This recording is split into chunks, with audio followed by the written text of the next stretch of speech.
Hey guys, Flip Otaku. Today I'm doing my manga first impressions for A Girl from the Other Side. This will be covering volumes 1 through 5. And right off the bat, I picked this up on a whim one day. My wife was still pregnant with our daughter, and I was at Barnes& and Noble, and I saw this, and right away I was just kind of grabbed by the cover. I don't know if you guys can, that's picking it up or not. So I grabbed the first 2 volumes, and right away just dived in, and what I experienced was a very charming and haunting tale. The artwork is unlike anything I've seen in comics or in manga, especially in manga. There's nothing really like it.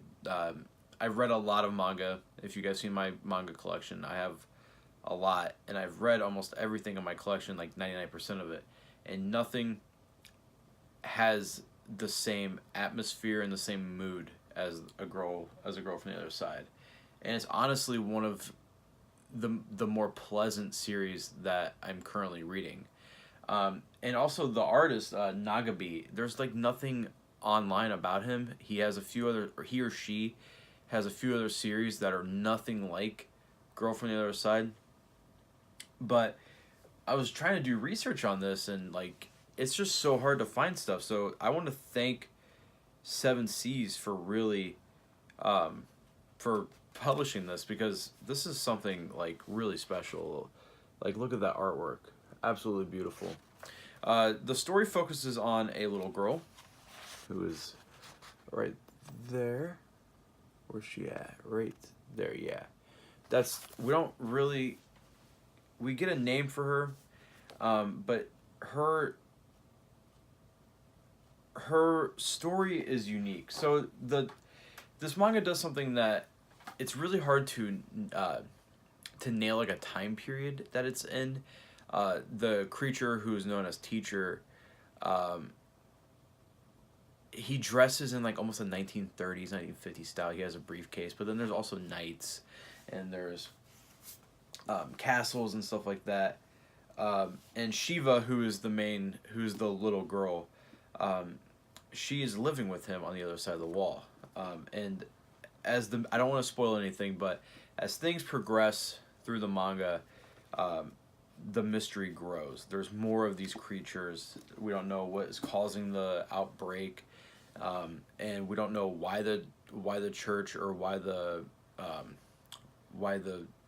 people that are untouched want to kill them so badly, and we don't know what makes the creatures unkillable. And then also there's something about maybe them turning into trees, and we don't know why is causing that, who their mother is. There's a lot of open-ended questions, but even though it's very short on exposition, there's not a lot of it.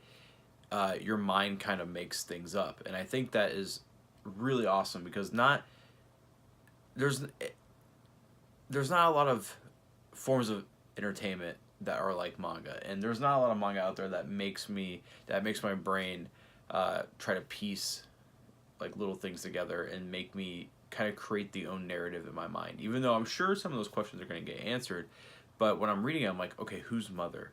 Why are these creatures like this? Why are they going to this place? Why is Shiva the only one that can't get turned into these creatures? And it's a fascinating read. So far, there's only 5 volumes out in English, and I believe there's 2 solicited this year so far on Amazon, from what I can see. And I don't know how many chapters are out in Japan. I don't know how many volumes are out in Japan. There's no Wikipedia page on the series. It's kind of obscure, and I'm not a big Seven Seas guy, and I actually almost passed just because at the time I didn't have any Seven Seas. But man, they're really starting to win me over as a publisher. They put out a lot of like Monster Girl type stuff, and that's just not my jam. I know Otaku Mike loves Monster Girls, and hey, good on you, man. But for me, honestly, between this, the Classic Collection, and Lucifer and the Biscuit Hammer, they're slowly winning me over as a fan of them. And the books are, the build is solid. The covers on all of these are absolutely beautiful. There's volume 1. Here is volume 2, which is my favorite out of all of them. There's Shiva and the Teacher up on a lake. Here's volume 3. Volume 3 is pretty haunting, actually. The cover, there's Shiva and teacher walking off, and in the back there's Shiva's grandmother, or aunt. Sorry, it's her aunt. Walking off in the background. Volume 4. And sadly, this is damaged from Amazon, but there's volume 5. So yeah, guys, a little short recommendation. I am really enjoying the series. It's something that I probably wouldn't have picked up, but it holds a special place in my heart. I did read the first 3 volumes while my wife was pregnant, and the other night I just sat down and I had 4 and 5 ordered, and I finally just reread 3, kind of skimmed through it and got caught back up, and then read 4 and 5 in like a single sitting. You can read, honestly, I could probably read all 5 of these in a really short time, like in less than an hour. They are very quick reads. There's not a lot of dialogue, and the dialogue that is there, it flows so naturally. There is a chemistry between these two characters, between teacher and Shiva, that feels natural. It doesn't feel forced, and they don't feel like two characters in a book. They feel like real people, and the mangaka is able to with a very simplistic style make Shiva show a lot of emotion, and I think that is pretty incredible because she's a very simplistically drawn character. She doesn't have a lot of detail in her features, but you can tell what she's feeling by looking at her, and I think that is an incredible way of storytelling. I highly recommend this. Go pick it up, and if you're still on the fence about it, just look online. The artwork alone is unlike anything in manga. The artwork alone is worth picking up volume 1. It's very it feels timeless. Like, it feels like this could have been a comic during the Osamu Tezuka days, or it feels like a comic that could be coming out 10, 15 years from now. So it's got a very timeless art style to it that I really enjoy. But overall, guys, pick it up. It's worth the buy. And thank you guys again for subbing. I'm almost to 300 subscribers, which is freaking crazy. So thank you guys. Thanks to everyone.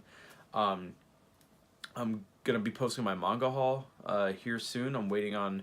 One package is either completely lost in the mail or it just got delayed. We were under an Arctic warning where I'm at. It was -45 for 2 days. So I actually spent my birthday inside because it was too cold to bring my daughter out with us. So anyways, guys, thank you so much for watching. Sub, leave me a comment, and expect a lot more videos in the coming week.